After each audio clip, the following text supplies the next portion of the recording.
pourquoi on parlait très peu d'Israël, et pourquoi surtout on ne condamnait pas. Pourquoi surtout on ne condamnait pas Israël, ça me paraissait assez ahurissant. Et alors ce qui était pire que ça, évidemment, c'est que Sarkozy non seulement n'a pas condamné Israël, en dehors de quelques petites réserves, je dirais de circonstances, pour ne pas déplaire à un certain public, voire même à son public qui pouvait être choqué par le fait qu'il y a eu tout de même 1500 morts du côté palestinien, alors que je crois qu'il y en a eu 20 du côté israélien, le chiffre de mémoire, mais je crois que c'est ce que dit Human Rights Watch et Amnesty International, à peu de choses près. En tout cas, je ne comprenais pas tellement la France qui a envoyé une frégate, bien sûr, pour empêcher la résistance palestinienne de recevoir des armes. Et là, je me suis dit, quelque chose se passe, parce que l'Amérique, alors qu'on avait dit pendant longtemps que Sarkozy était l'Américain, devenait pour moi Sarkozy l'Israélien, parce que l'Amérique n'a pas vraiment joué de rôle lors de cette affaire de la frégate envoyée pour empêcher la résistance palestinienne de recevoir des armes. C'était vraiment quelque chose qui s'est passé entre Israël, l'Égypte et la France. Et là, j'ai vraiment creusé, j'ai enquêté, je suis remonté au début de l'ère Sarkozy, avant l'ère Sarkozy, et je suis remonté à la petite enfance de Sarkozy pour tenter d'expliquer la raison pour laquelle il en est arrivé là. Voilà pourquoi j'ai écrit ce livre. Alors, vraiment, c'est parti de Gaza, pour vous expliquer les circonstances de rédaction. Alors, je peux vous expliquer aussi pourquoi ça s'appelle Sarkozy, Israël et les Juifs. Parce que sous De Gaulle, en 68, le philosophe Raymond Aron, là, vous avez amené son livre, a écrit un livre, un ouvrage, qui est un recueil d'ailleurs d'articles, qui s'appelle De Gaulle, Israël et les Juifs. Tribune libre, aux éditions Plomb. Bon. Alors, si vous cherchez, amusez-vous à chercher ce livre, dans la bibliographie de Raymond Aron, vous verrez qu'on en parle très peu. Très peu. Raymond Aron, ce philosophe libéral, soi-disant toujours très calme, pondéré, qui avait toujours raison sur tout, bah là, il faut lire ce livre parce qu'il est assez étonnant. Il considère que finalement De Gaulle est un antisémite patenté qui est en train de renouveler l'antisémitisme en France et de lui donner une seconde vigueur. Enfin, c'est une sorte de second Pétain. Bon, quand on connaît l'histoire de Gaulle, le chef de la France libre et de la résistance, on se pose des questions, on se dit comment peut-il faire une chose pareille? Alors, il faut savoir que quelqu'un lui a répondu à l'époque, c'est Claude Lévi-Strauss, qui lui a écrit une lettre qui a été publiée, que je publie également dans ce livre, dans laquelle il s'en prend vertement à Raymond Aron. Néanmoins, donc, je me suis calqué, et j'explique, que c'est une sorte d'hommage posthume à Raymond Aron, si on veut, et une réponse entume, c'est-à-dire actuelle et contemporaine pour moi, qui suis encore vivant. Alors, voilà la raison du titre.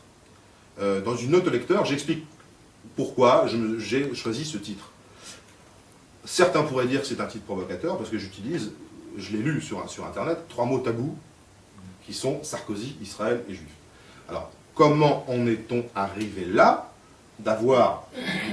comment peut-on considérer que Sarkozy soit devenu un mot tabou, que Israël soit devenu un mot tabou, et que les Juifs, le mot juif, le qualificatif ou l'épithète, soit devenu un mot tabou, alors qu'il me semble que Raymond Aron, en 68, pouvait librement critiquer le général qui était encore au pouvoir, et que personne ne considérait que c'était des mots tabous. Alors je vous laisse réfléchir à la question. Et alors, seconde chose, cette semaine, voilà ce qui paraît, Obama, Israël et les Juifs. Je vous signale que ça paraît la même semaine que mon livre. Alors, hasard ou coïncidence? Bon, hasard ou coïncidence? Vous l'avez sur tous les murs de Paris. C'est affiché sur toutes les colonnes Maurice. Ce livre-ci est interdit de diffusion en France. Quand je dis interdit de diffusion, il faut comprendre. Hein. Je vais vous expliquer exactement. Le mot interdit doit être mis entre guillemets. Ce n'est pas une interdiction légale, c'est une censure de fait, si vous voulez. C'est le fait que mon diffuseur, je vais vous expliquer ça après, c'est le fait que le diffuseur ait simplement refusé de le diffuser. Mais c'est très grave, je vais vous expliquer pourquoi. Voilà. Alors, à l'intérieur de Nouvel Obs, voilà, on voit juif américain, lobby contre lobby. Voilà. Lobby contre lobby. Alors, donc, le Nouvel Obs de M. Jean Daniel a le droit, lui, de parler d'un certain nombre de choses. Inutile de vous dire qu'ils ne font pas référence du tout à mon ouvrage que je leur ai envoyé. Ils ne sont pas là aujourd'hui alors qu'ils ont été invités. Je vous laisse réfléchir aux raisons pour lesquelles je ne suis pas cité, ils ne sont pas là et pourquoi je ne suis pas diffusé. Bon. Alors peut-être, me direz-vous, est-ce le contenu du livre?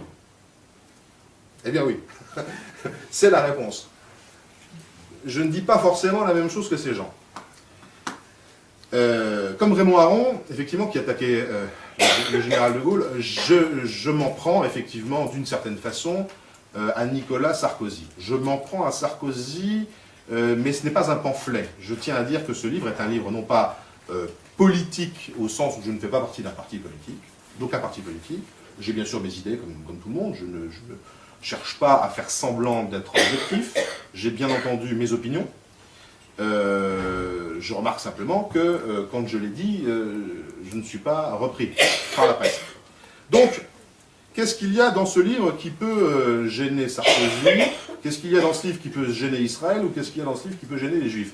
Eh bien, normalement, Sarkozy, je comprends, parce que je m'en prends à sa politique. J'attaque sa nouvelle politique, ce que j'appelle la politique de fracture.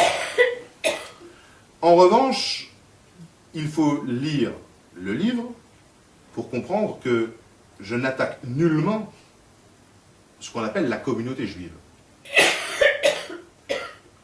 Au contraire, je dirais que c'est un livre préventif qui a été écrit pour calmer la situation. Un livre qui propose des solutions que je pense humanistes à ce que j'appelle une situation de blocage.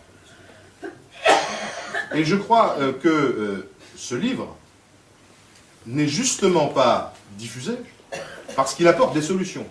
Et que ces solutions n'ont pas l'heure de plaire aux représentants de la communauté juive. Quelle est la stratégie, pour moi, de la communauté, des représentants de la communauté juive aujourd'hui? C'est d'assimiler, bonjour monsieur, c'est d'assimiler judaïsme et sionisme. On assimile deux termes qui, pour moi, ne sont pas assimilables, qui n'ont rien à voir. C'est là la raison pour laquelle, dans mon livre, je ne crois pas, et je le dis franchement, à ce qu'on appelle le lobby juif. Et au contraire, je pense que c'est une erreur tragique de parler de lobby juif. Pour plusieurs raisons. Pour des raisons sémantiques et pour des raisons historiques. C'est-à-dire que le judaïsme, évidemment, n'a rien à voir avec le sionisme, tout simplement.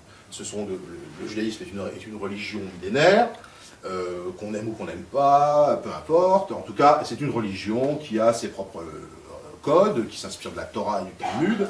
Or, le sionisme, c'est un mouvement laïque, une idéologie politique qui est née au XIXe siècle, et qui est même à l'origine anti-religieuse.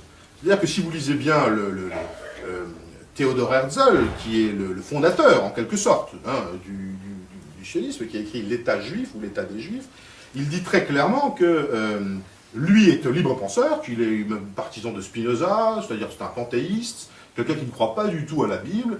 Il dit simplement on pourra utiliser éventuellement les croyances bibliques pour créer notre État des Juifs. Lui, il parle d'une situation, je dirais, beaucoup plus politique et concrète, c'est-à-dire les Juifs ont des problèmes, ils sont face à des pogroms dans l'Europe, et donc on va créer un État pour tous les rassembler. Bon. Eh bien, figurez-vous qu'à l'époque, les Juifs religieux étaient la plupart opposés à la théorie de Herzl. C'est-à-dire que les Juifs libéraux américains, notamment, ont condamné Herzl. Il a même eu du mal à s'exprimer en Allemagne, il a dû être publié en Angleterre, et il a été très critiqué, très violemment critiqué. Alors, cette situation a changé lorsque l'État d'Israël est né. À partir de là, je dirais, les rabbins, une grande partie des rabbins se sont rangés au sionisme pour des raisons plus pratiques. Parce qu'ils avaient un État, ils avaient subi des persécutions au cours de la Seconde Guerre mondiale, ils estimaient donc légitime, d'une certaine façon, de pouvoir disposer d'un pays dans lequel ils ne seraient pas attaqués.